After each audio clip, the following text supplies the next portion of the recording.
Hey guys, so I actually bought this Bring Arts figure of Cloud Strife for $141.89.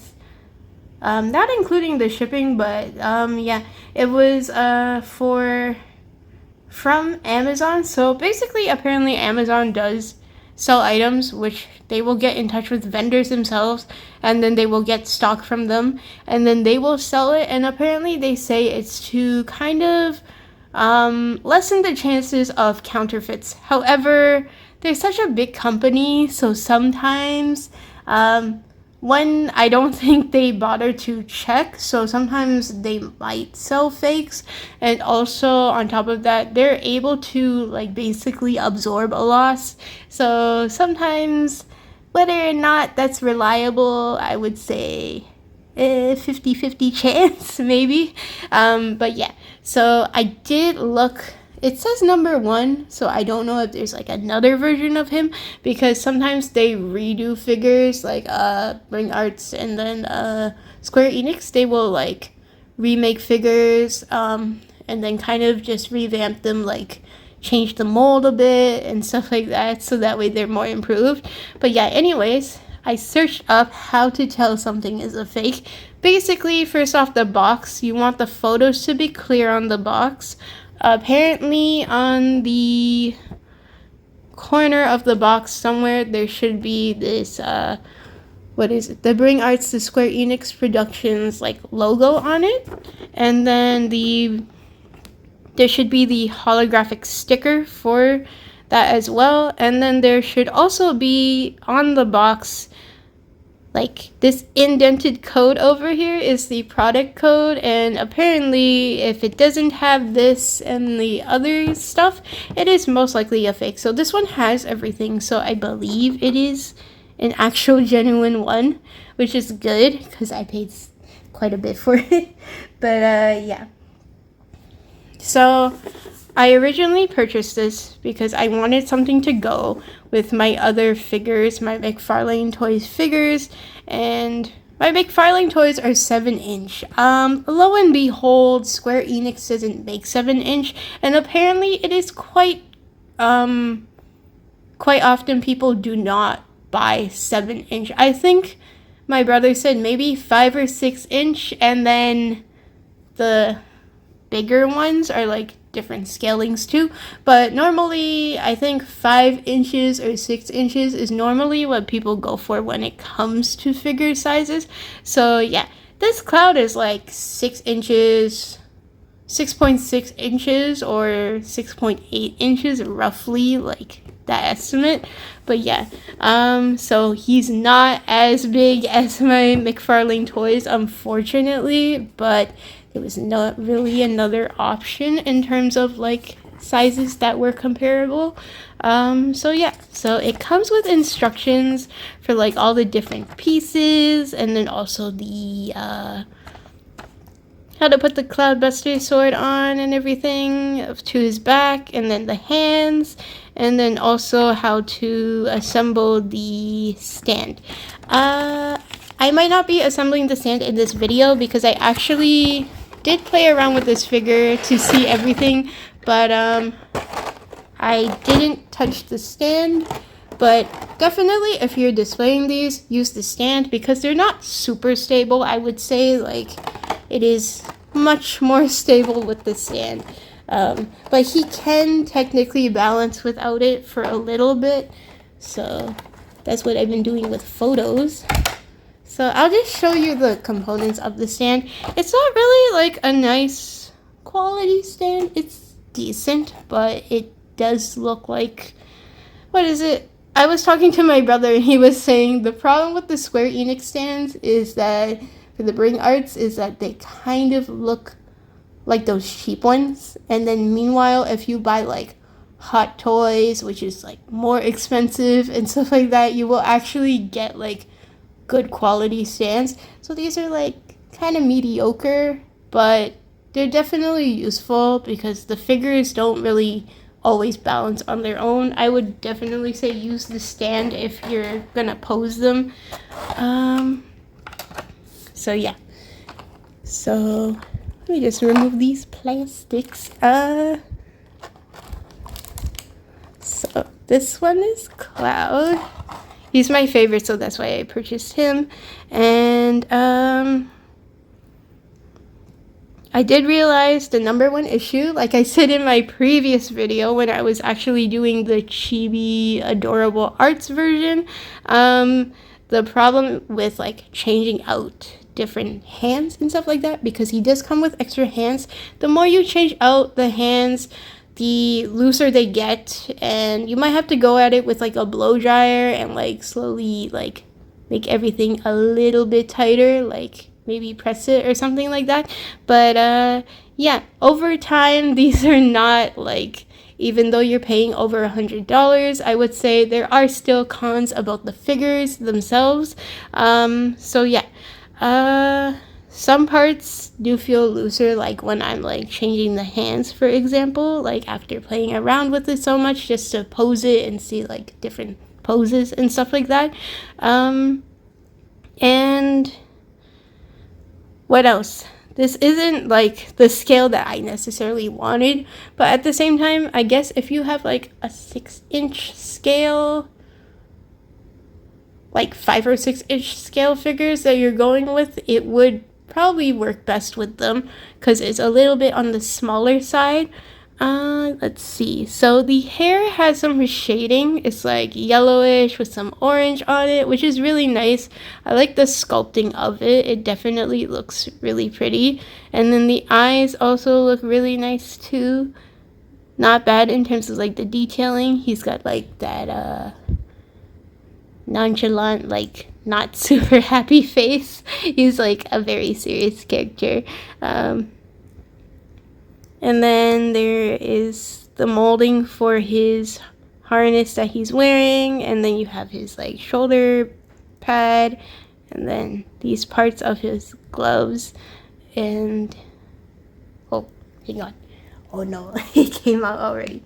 Okay, so that, and then we have this part. It's kind of loose, but I think it's for posability, so the belt is kind of just like sitting there basically, and also this part too. And then his pants, it has all the detailing, like the what is it, the wrinkles and stuff for the parachute pants that he wears. And then his boots have the zippers, and then here's what the back looks like. It has really good detailing. So basically you can move his head back and forth, like 360 basically, and then up and down, kind of tilt it, and then the plastic stuck to me. Okay, and then this can go up and down depending on like how high you want his arm to be. But basically you can move his shoulders up this height, and then you can turn them. And then the elbows, you can move them up and down. They have a good range of motion, I will say. And then the hands, this way and that way. And then you can turn them around. You can also move this part a little bit. It doesn't go too far, but basically you can just rotate his like upper torso, like his chest. And then he also has these parts. It can bend pretty, like a pretty good distance actually. It can bend pretty well.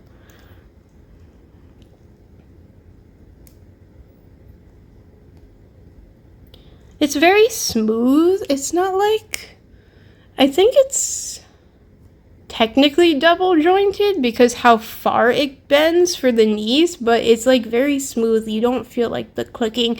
Like I have the bigger figure, which I'll show like in another video later on, but that one you can hear the clicking of the joints, and like you can hear like how many joints it has, like 1 and 2 clicks when it goes like up this high. So yeah, and then you can rotate this part of his ankle and then move it up and down, and then the heel also goes up and down too. It's a little bit stiff because I haven't played with that part. But yeah, that's basically it for what he can do. And then I'm just gonna have him here. Hopefully he doesn't fall. This one doesn't seem to have a problem. It's the larger scale that actually has a problem. So this one is the Cloudbuster sword. It does have more markings on it. I think the Adorable Arts one doesn't have any like battle damage or anything like this. As for this one, it actually does. It's super pretty, this one. So it comes with 2 more sets of hands, and then also this peg where you can keep the sword on. So I'm gonna actually go and then put on the sword, and then we can see how it looks on his back first. So yeah, I'll be back. Okay, so basically I got the sword on the back. You have to remove this piece, which is a small piece that's on the back. If you're not putting the sword in, you can just put this instead. It's a very small piece though, so hopefully I don't lose it. But yeah, you just peg it into one of the holes there, and then it will stay on his back. He has pretty good balance with it, so it's perfectly fine. Let me move my camera. It's kind of a bad angle because how tall the box was. So yeah, so that's him with the sword. I don't know why he wants to lean over sometimes. Okay. No. But yeah, basically you just peg it on, and then he'll have it. So I'm going to change out the hands now and take out the sword and then do a different thing so that way you guys can see the other stuff too. So again, here we go. Okay, so I changed his pose and also his sword. Instead of having it on his back, I'm showing it with the hands. So these are the hands that can actually hold the sword. The other ones cannot hold his Cloudbuster. And then the ones that he had on originally were just like closed fists. So they can't hold the Cloudbuster as well. So only that one, this pair can hold it. You can technically change out his other hand to have something else so he can do like other poses when he's holding the sword. However, only his you will have to keep this hand in this fist because if you want him to hold the sword still, and then you can change out the other hand and have him do different poses. So this is what it looks like. I just kind of put him in like that classic pose that he does, traditional pose that he does with like the Cloudbuster. He's taking it off of his back like that. So yeah, it's pretty stable for like a figure if you don't want to use the stand. However, he's a bit delicate compared to like, say for example, McFarlane toys. So I would say in this case, for this type of figure, if you're just displaying it, you might want to use the stand again just in case, because even though he's stable now, he might not be stable if like the ground shakes for some reason. So yeah, but he is fairly stable for his like size. He's not, I think it's because his size, he's not that large, so he actually has more stability. It's not until you get to like the bigger ones, like the one that I have, that's like, I think it's 8 or 10 inches. I think it's 10 inches or so. And that one actually cannot stand well on its own. So that one actually for sure needs to stand. But this guy, if you're just taking little photos here and there, it should be okay as long as like you're keeping him still. He seems fairly stable. So I'm going to change the hands again, and then you get to see the other hands. Okay, so this one is, I changed the hands to like the open hands, so you can kind of do the pose too, where he has like those PTSD type of migraines that he has. Oh no, it seems so bad to do it. But yeah, you can basically use the open hands for different poses as well. I really like how you have options, like there's 3 different hands. Just be careful when putting in the hands though, because like, you should pay attention to like how the wrist is moving and then align it with how you're putting in the hands, because I think for the big one, I tried to do that, and the hands were like stiff because it's a new figure, and I actually didn't like put it in properly, and then I had to take it out and then re-put it in. So just pay attention to like how the pegs are for like the joints. So yeah, but there's like different things you can do with him, but I really like this figure overall. I know the price seems a little bit much for like the size and for what it is. Technically speaking, like the quality feels more delicate than like a McFarlane Toys or a Band Presto, but at the same time, and the detail looks very nice, but it doesn't really feel too much like an $100 figure. Like I know I paid 140 something for it, but it doesn't feel like that price range, right? But that's the one thing about the Square Enix figures where there was complaints. It's basically complaints about how much the newer figures are, because they revamp them and then they make new molds for them. So the newer ones actually cost more than the older ones. If you're able to find ones that are being like resold even, and they're like the really old versions, technically there are lines where they came out way before this time and they are cheaper and still affordable. As for like the newer ones, the prices have gone up. So that's kind of the thing that people were comparing about. It does kind of feel like it feels a little bit delicate, but like the details look great. It's just whether or not it's worth the price. That's up to you to decide, but definitely I would say kind of expensive for what it is. But yeah, but I still love him very much because it's Cloud, so I really wanted him. But overall, like the details and everything are what get me. So I think it's a decent figure for what it is. It's just it doesn't come with enough for you to be like $100, like over $100, that type of thing. But yeah, hope you guys enjoyed this video. I'm gonna try to do a video on the bigger one, but I don't know if I'm gonna do it like right after this one.